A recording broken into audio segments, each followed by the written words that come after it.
আজিৰ প্ৰথম প্ৰশ্নটো হৈছে ভাতৰ লগত কি মিহলাই খালে হজম শক্তি বৃদ্ধি হয়। অপশ্যনসমূহ হৈছে ক গাখীৰ, খ ঘিউ, গ নেমু, ঘ পিঁয়াজ।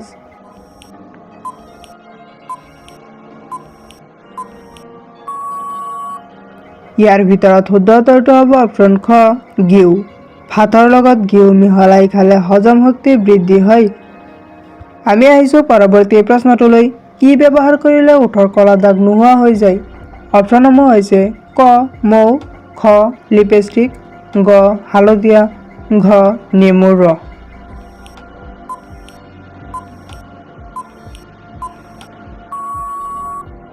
ইয়াৰ ভিতৰত শুদ্ধ উত্তৰটো হ'ব অপশ্যন ক মৌ।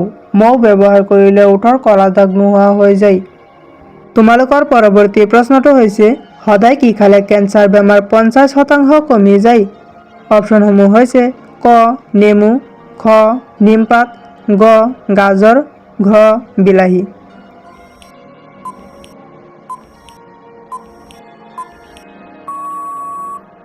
ইয়াৰ ভিতৰত শুদ্ধ উত্তৰটো হ'ব অপশ্যন ক নেমু।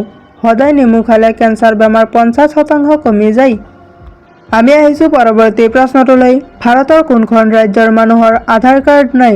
অপশ্যনসমূহ হৈছে ক কৰ্ণাটক, খ তামিলনাডু, গ জম্মু কাশ্মীৰ, ঘ অৰুণাচল প্ৰদেশ।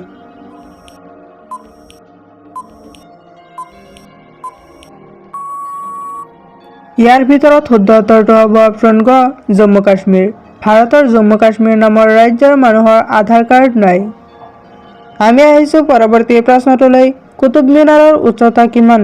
অপশ্যনসমূহ হৈছে ক 70 মিটাৰ, খ 72.5 মিটাৰ, গ 73.5 মিটাৰ, ঘ 80 মিটাৰ।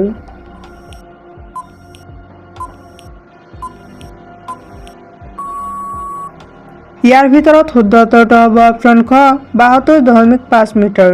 কুতুব মিনাৰৰ উচ্চতা 72.5 মিটাৰ। আমি আহিছোঁ পৰৱৰ্তী প্ৰশ্নটোলৈ। ৰাতি ভাত খোৱাৰ পিছত চাহ বা কফি খালে শৰীৰৰ কি হয়? অপশ্যনসমূহ হৈছে ক মগজু সক্ৰিয় হৈ পৰে, খ বুদ্ধিমত্তা হ্ৰাস পায়, গ টোপনি ভাল হয়, ঘ হজমৰ সমস্যা হয়।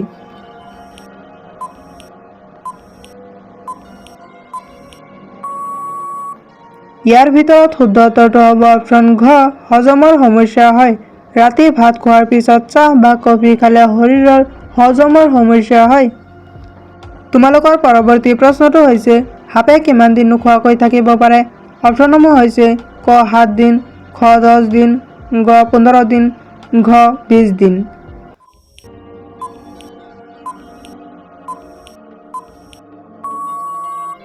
ইয়াৰ ভিতৰত শুদ্ধ উত্তৰটো হ'ব অপশ্যন গ 15 দিন। সাপে 15 দিন নোখোৱাকৈ থাকিব পাৰে। আমি আহিছোঁ পৰৱৰ্তী প্ৰশ্নটোলৈ। কোনটো বস্তু খালে কেঞ্চাৰ ৰোগ হোৱাৰ সম্ভাৱনা বেছি থাকে? অপশ্যনসমূহ হৈছে ক মদ, খ সাদা, গ ভাং, ঘ চিগাৰেট।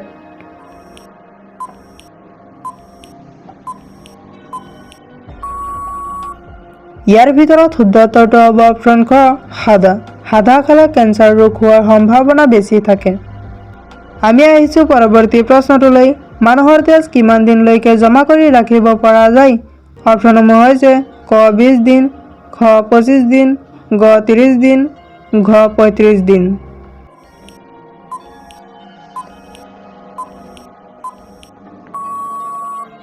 ইয়াৰ ভিতৰত শুদ্ধ উত্তৰটো হ'ব অপশ্যন ঘ 35 দিন। মানুহৰ তেজ 35 দিনলৈকে জমা কৰি ৰাখিব পৰা যায়। আমি আহিছোঁ পৰৱৰ্তী প্ৰশ্নটোলৈ। গৰম পানীৰ লগত কি ব্যৱহাৰ কৰিলে খজুৱতি ভাল হয়? অপশ্যনসমূহ হৈছে ক আটা, খ বেকিং ছ'ডা, গ গাখীৰ, ঘ চেনি।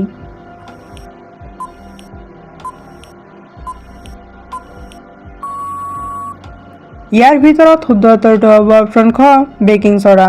গৰম পানীৰ লগত বেকিং ছ'ডা ব্যৱহাৰ কৰিলে খজুৱতি ভাল হয়।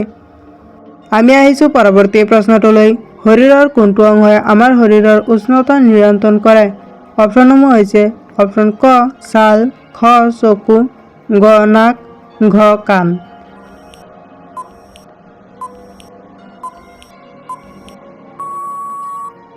ইয়াৰ ভিতৰত শুদ্ধ উত্তৰটো হ'ব অপশ্যন ক ছাল।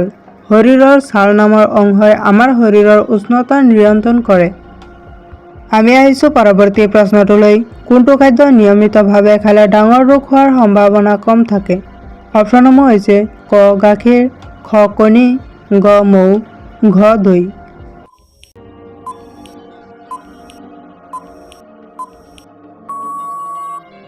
ইয়াৰ ভিতৰত শুদ্ধ উত্তৰটো হ'ব অপশ্যন গ মৌ। মৌ নিয়মিত খালে ডাঙৰ ৰোগ হোৱাৰ সম্ভাৱনা কম থাকে।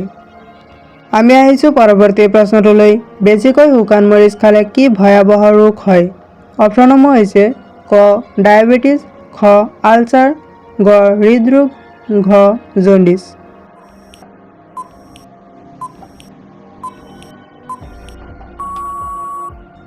ইয়াৰ ভিতৰত শুদ্ধ উত্তৰটো হ'ব অপশ্যন খ আলচাৰ। বেছিকৈ শুকান মৰিচ খালে আলচাৰ ৰোগ হ'ব পাৰে। আমি আহিছোঁ পৰৱৰ্তী প্ৰশ্নটোলৈ। কোনটো শাক পাচলি খালে মানুহৰ বুদ্ধিমত্তা সোনকালে বৃদ্ধি পায়? অপশ্যনসমূহ হৈছে ক আলু, খ বিলাহী, গ পটল, ঘ গাজৰ।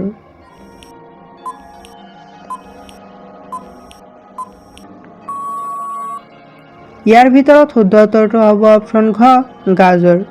গাজৰ খালে মানুহৰ বুদ্ধিমত্তা সোনকালে বৃদ্ধি পায়। আমি আহিছোঁ পৰৱৰ্তী প্ৰশ্নটোলৈ। শৰীৰৰ কোনটো ৰোগে অত্যাধিক ঘাম সৃষ্টি কৰে? অপশ্যনসমূহ হৈছে ক ডায়েবেটিছ, খ হৃদৰোগ, গ কেঞ্চাৰ, ঘ জণ্ডিছ।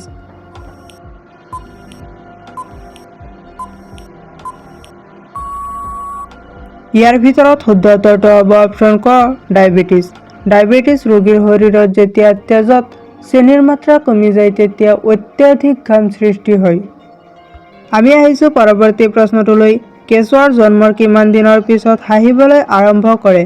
অপশ্যনসমূহ হৈছে ক 7 দিন, খ 1 মাহ, গ 2 মাহ, ঘ 1 বছৰ।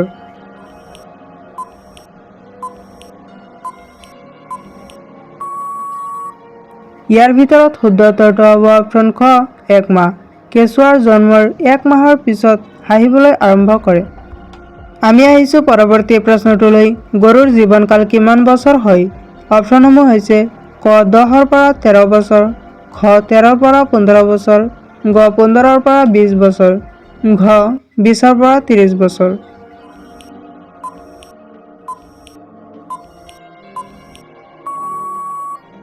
ইয়াৰ ভিতৰত শুদ্ধ উত্তৰটো হ'ব অপশ্যন গ 15ৰ পৰা 20 বছৰ। গৰুৰ জীৱনকাল 15ৰ পৰা 20 বছৰ হয়। আমি আহিছোঁ পৰৱৰ্তী প্ৰশ্নটোলৈ। পৃথিৱীৰ ভিতৰত আটাইতকৈ ধুনীয়া চৰাই কোনটো? অপশ্যনসমূহ হৈছে ক কপৌ, খ ফ্লেমিংগো, গ কাউৰী, ঘ কুকুৰা।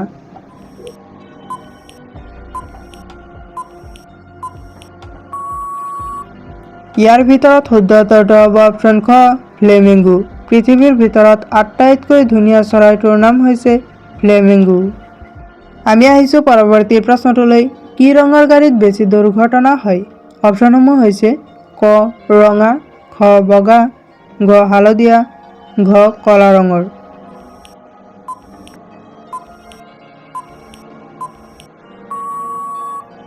ইয়াৰ ভিতৰত শুদ্ধ উত্তৰটো হ'ব অপশ্যন ঘ কলা ৰঙৰ গাড়ী। কলা ৰঙৰ গাড়ীত বেছি দুৰ্ঘটনা হয়। আমি আহিছোঁ পৰৱৰ্তী প্ৰশ্নটোলৈ। কোনটো জীৱৰ ওপৰত মদ ছটিয়াই দিলে পাগল হয়? অপশ্যনসমূহ হৈছে ক সাপ, খ ভেকুলী, গ বিচ্ছু, ঘ কুমিৰ।